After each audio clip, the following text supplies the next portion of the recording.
explorers, if you will, like, came from Eastern Canada, for what is now Quebec, and they settled, like, in different parts of the province. If you look at the geography of Alberta and how, like, some cities are named, they're named after, like, some of the first settlers, like, De Leduc, Lacombe, Jean Côté, and different parts of the province.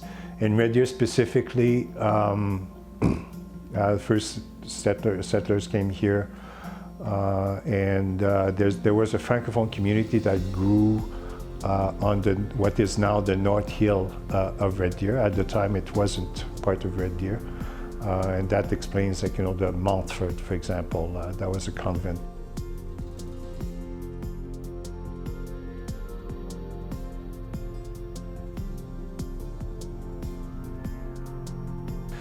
I came to Alberta in the early 1980s. I came to Red Deer in 1985. At the time, there had been a community, a Francophone community that had organized and then had folded. I'm not sure about the reasons for it, but the Francophone community kind of went, not necessarily underground, but there were very few people who would gather and be organized and organize activities for themselves.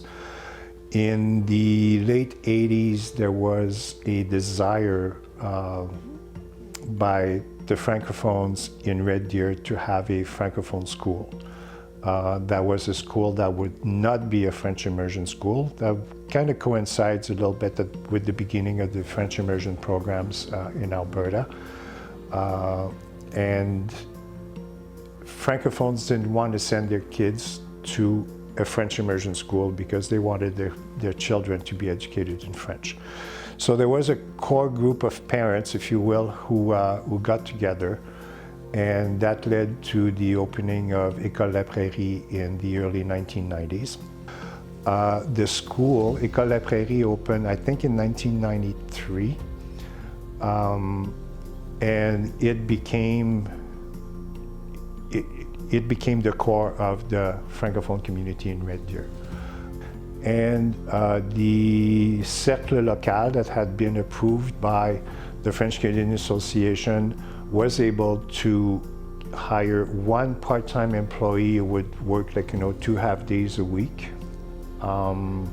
Initially, even that person, like, was working as a volunteer, but we were able to get the space for very, very little money in the building where École La Prairie was based. The school was large enough, for those who've been in Red Deer for a long, long time may remember Piper Creek School. The school was large enough for the school itself, for École La Prairie, to take about 2/3 of the building, and then the other third of the building, like, was left vacant. So we had the space there. The Cercle Local had the space there where we could hold our meetings, and every once in a while, like, have some activities and try to attract people and grow the organization. One of the reasons why we wanted to grow the Cercle Local was because the Cercle Local is the first step with the French Canadian Association to become what is called a régional. And when you become a régional, the Cercle Local, the local group, has to reach 100 members and more. So once we get 100 members, I think for a period of 1 year, then the provincial organization approves the local organization to become a régional, which opens more doors to funding and support and enable the organization, like, to plan more activities and whatnot. So I was a member of the board right from the beginning. I sat on the board for a number of years, and then through my work, I was working at Red Deer College at the time. Through my work, I was able to connect more members with the organization and the community. Also connect with French immersion schools and teachers in French immersion schools, because we were looking at broadening the scope of what we were doing to beyond the Francophone community, but also offer something to kids in French immersion programs that were outside the school. Because there was also a notion among a few French immersion students that French was for school only, and there was no community life beyond that. So that was one of our purposes, which eventually led to, as the organization grew, we were able, to have a staff who was pretty much full-time. It became full-time eventually, and was able to organize, larger and broader activities that enabled us to connect with the city of Red Deer, for example, and eventually launch our first winter carnival. The winter carnival that we have in Red Deer, as we know it now, has always been and is still an initiative of the French Canadian Association of Alberta, the Red Deer regional chapter. Highly successful event, and it attracts more than just Francophone community. It attracts people from all different walks of life in Red Deer. It's a fun activity. It's activities for the whole family.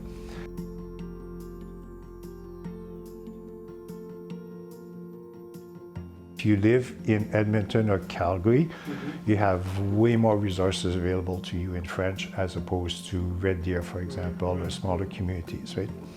So the challenge for the Francophone community in Red Deer is to find services that are currently available, and often, people will be able to offer services in French, but they don't tell us that they are able to. So that's why, the French Canadian Association here in Red Deer has gone to great lengths, to try to connect with those people, and often.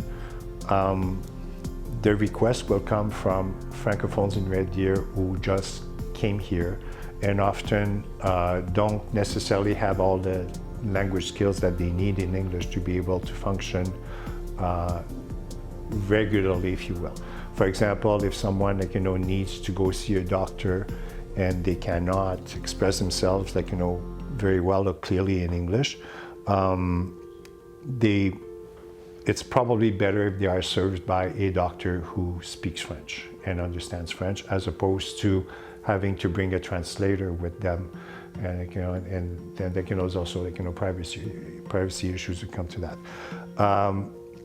and it's better now in Red Deer in terms of general services. I'm thinking, for example, a family doctor or a dentist. We've been able to find more and more who are able to accommodate the Francophone community. Sometimes we get requests for highly specialized services. For example, mental health. People looking for support in mental health who cannot access services in English because of the language barrier. And there aren't many of them already to serve the population in English, let alone finding those resources to accommodate French speaking. So as a result, there have been people coming to Canada initially in Quebec and end up in Red Deer in our region. The local chapter of the French Canadian Association, as it evolved, has been able to contribute to many different aspects of life in Red Deer. We have a mascot that shows up at different events in the community.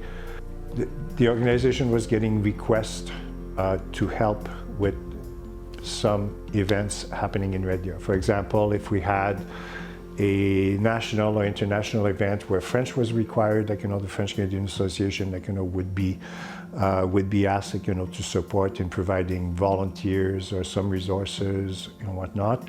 I'm thinking of events like the Memorial Cup, for example, that Red Deer hosted in 2016, where there was a need for a public address announcer, for example. So they turned to the French Canadian Association, for that kind of support. Same with the World Junior Championships that Red Deer hosted, the Linka Gretzky Cup some national events. I'm thinking about the women's midget hockey national tournament in 2015.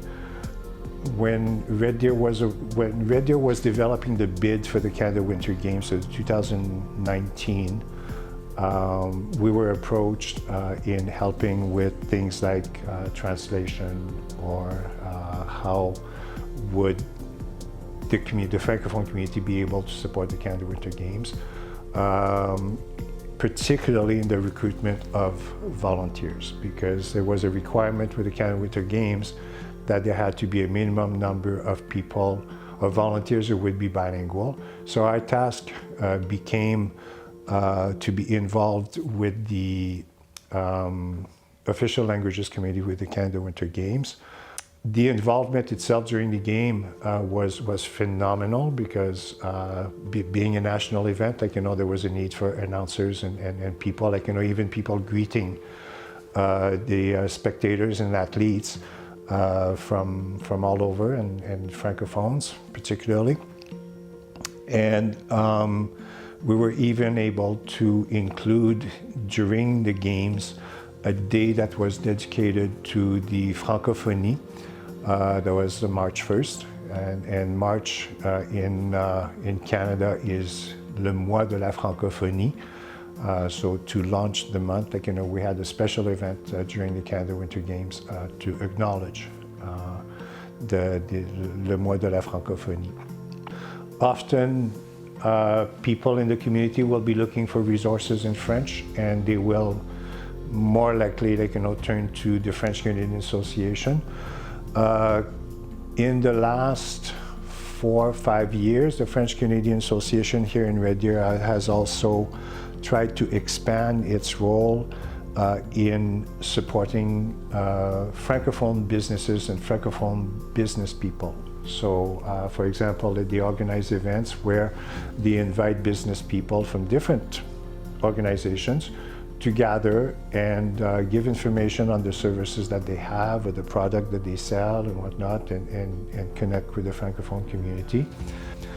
The association right now, as it looks forward, is looking at eventually having its own space to the point where we might be able to develop some kind of a Francophone cultural center in Red Deer. This is something that has been kind of on the radar for us for the last 4 or 5 years, I think. And that is continuing right now. There's always studies that are being looked at as the organization grows and the needs of the organizations change. We will eventually need a bigger space to accommodate our activities and support the community.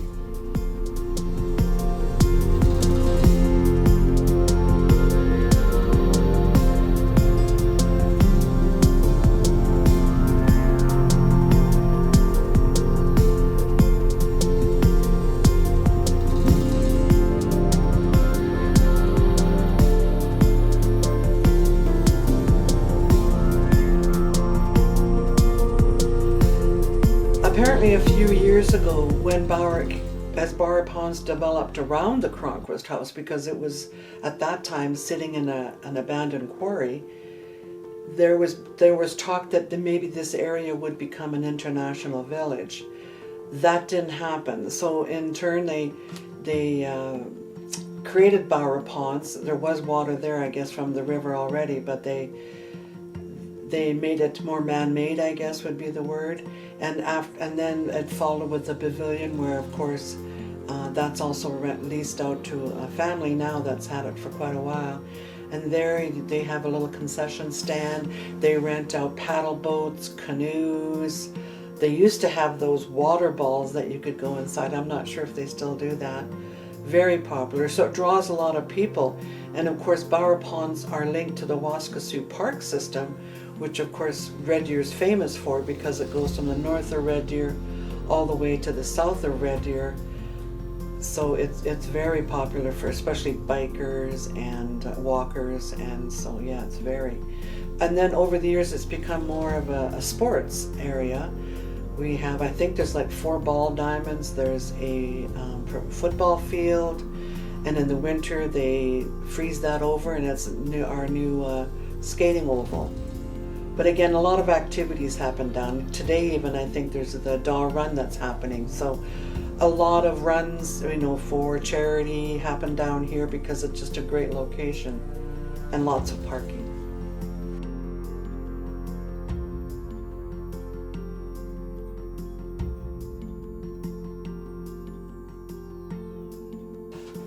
The Cronquist Tea House, as we call it, has certainly evolved over the years, and like I said before, we have sort of fine-tuned the menu to, sort of practice with what did work and what didn't work. And so now we have a very strong following. We have our regulars that come in, and then we're finding the regulars are bringing their visitors. And of course, most of them, use, order a tea for 1 or tea for 2, especially the British visitors. And that's really a test for us to see if they approve of what we're doing. But again, we just have so many people, it's every day there's somebody from somewhere just coming. And over the years, a lot of tea houses that were even local or surrounding areas have closed down. COVID, of course, forced a lot of them to close, and then they never did come back. The Society, with its many different ethnic groups and other organizations that they are involved with that perhaps are not members, we also collaborate on many things. For instance, there was the recent Afro-Caribbean festival that happened in August. We were involved, we volunteered and helped as much as we could. We are other groups that they rent Festival Hall at a discounted rate because they're members, and so there's many activities that happen there that we also rent sport on. And of course, we're seeing new groups all the time, such as the African Caribbean group that have become in such a few short years, they have really become very well known in the community, and lots of people have become involved. And again, there's other groups too that have come there. We now have an Afghanistan group, we have an Armenian group, and there's so many African countries that we don't have yet, but that are here in the city that we are hoping that they will join. And again, it's really we're kind of just flowing with what's happening in our city with the many immigrants and refugees that have come into the country, and again, just embracing all that they bring.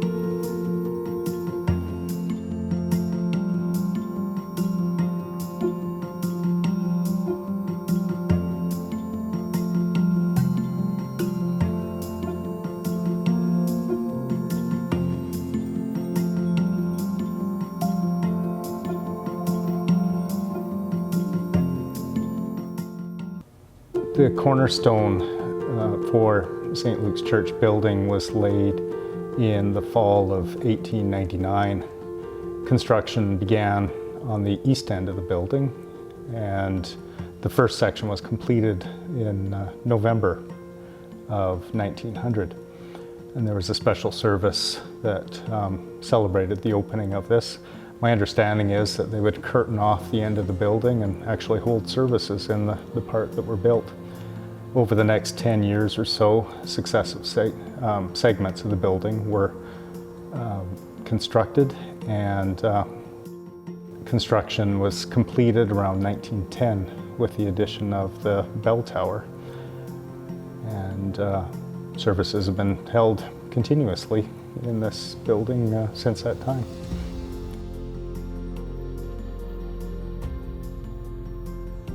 Over the years, St. Luke's has been a part of the fabric of Red Deer. It has always offered a place of meeting for people and a place for the community to gather for various events, including musical events. And that's something that we continue to this day. It's a lovely building for its ambiance and its musical qualities as well, too.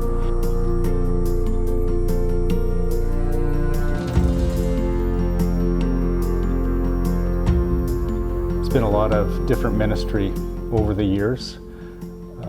In the early years, I would imagine it really focused on the work of the church within the community itself as being a sort of almost a social institution that the city depended on.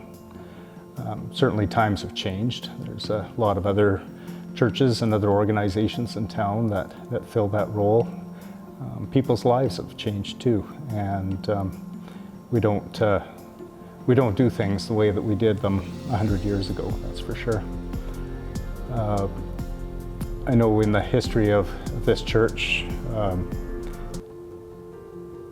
people were sort of tied to it, families were tied to it. We still have families today who look back and remember their times coming together to this particular church, and are very happy to reflect on those days. So it must have been good times that they had here. There's really interesting old photographs that you can look at with choirs, both sort of junior choirs and senior choirs, all processing in their robes, and there's even some where I think they wore, some of them would have worn sort of mortarboards on their head, but certainly a change in the way that we do things these days. Still wear choir robes, but I guess headgear is optional these days. The church has always lended a hand to the community that it is a part of, and that tradition continues to this day. We look at what other people are doing in the community as means of reaching out and helping others, and we lend a hand to what they're doing often. It makes more sense to be of assistance to somebody like the Salvation Army when they're doing their Christmas campaigns, to be able to supply them with some people power to be able to do these things, or other agencies within town. So our people tend to be really busy through other agencies. They come here, they're fed and strengthened, and then sent out to do the work that they're called to in the world. Currently, one of the projects that we've been able to partner with is the Red Deer Dream Center, and we've had a group of people who worked very hard putting together crocheted blankets for people that'll be going through the programs at the Dream Center. A gift to them when they come, and something that they can take with them when they leave, but something that they can sort of wrap themselves in and know that somebody created something for them in love to be able to take with them into the world, and hopefully be able to share that love with others. One of the other projects that got us a little bit of press, I guess, over the last couple of years is what we called our Poppy Project. And that was a way of showing people who we remember on Remembrance Day, on November 11th, that we're still here, we know that they're still there, and that we care and we respect and honor the sacrifices that were made by people in the world wars. So we had a lot of the same people who did the blankets, or were part of that project, were involved in creating all these knitted and crocheted poppies, bright red things that we put on netting and hung down the walls of the bell tower of the church. And it was really quite striking. It's not up for long. The Legion has rules about how long poppies are to be worn. And so we consulted with them and made sure that they weren't up too early and they weren't up too long after Remembrance Day too. But the number of social media posts that we got, and how far and wide we heard that the photographs have been circulated were quite mind-boggling, actually. And it's good to know that something that's happening sort of down in the heart of Red Deer is making an impact, not only in Red Deer, but throughout the province, throughout the country, and even further away. So it's kind of neat to be part of something like that.